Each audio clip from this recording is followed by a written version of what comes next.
The biggest issue about having a teeny shop is space. And one thing that helps resolve that is things on wheels. And this bandsaw constantly gets in my way.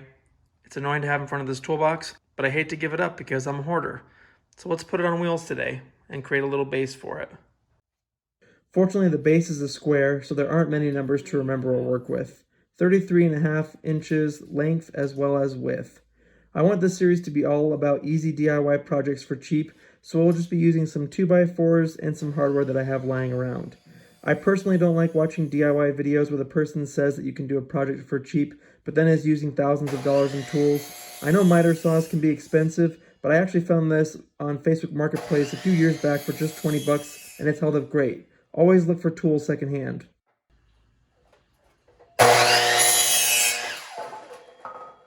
I'm honestly making this video just to give my future self approval to hoard because, hey, future self, remember when you kept these forecasters for 4 years and never used them and they're nice and rusty, but they're going to work great for this application because they lock? Well, here we go. Now I spent nothing because I have forecasters that all lock and swivel. I started thinking about doing a half lap, but then I said, screw it, that's a lot of work. So back to the simple overlapping method. Here is my patented design coming together.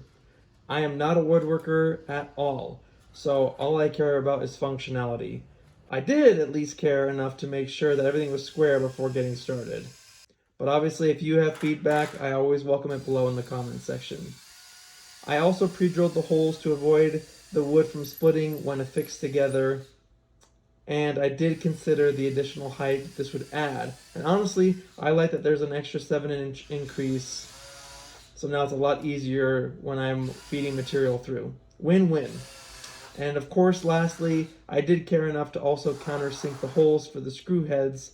That way the heads didn't stick out and wouldn't be annoying.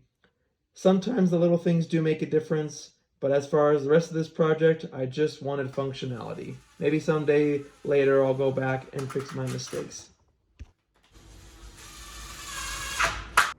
It does not get any simpler than this.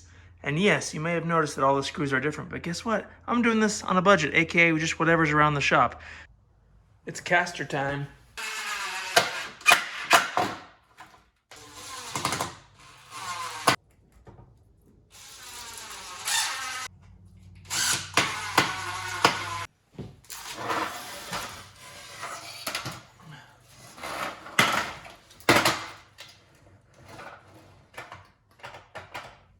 Now my least favorite part, cleaning up all the stuff that I threw back here.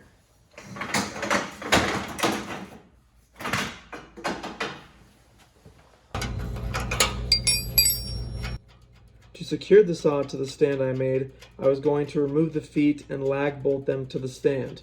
I just wanted to keep it simple. Remember, weekend project. Now we shall use the power of the floor jack to lift this up just enough to get that leveling foot off.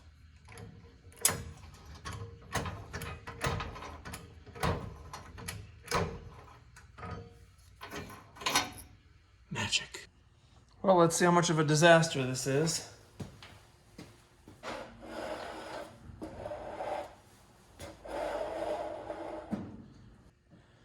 No one was hurt. Now to affix it to that stand. Huh? Huh?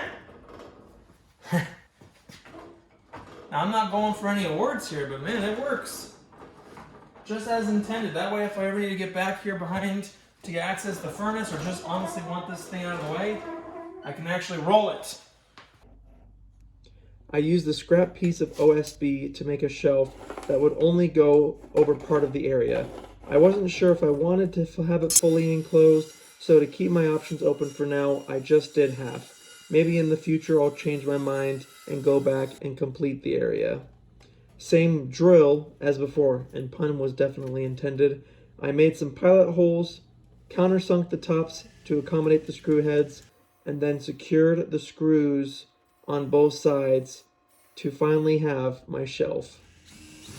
This took about 3 hours to do, and I'm glad that I finally did it because this saw was starting to get on my nerves.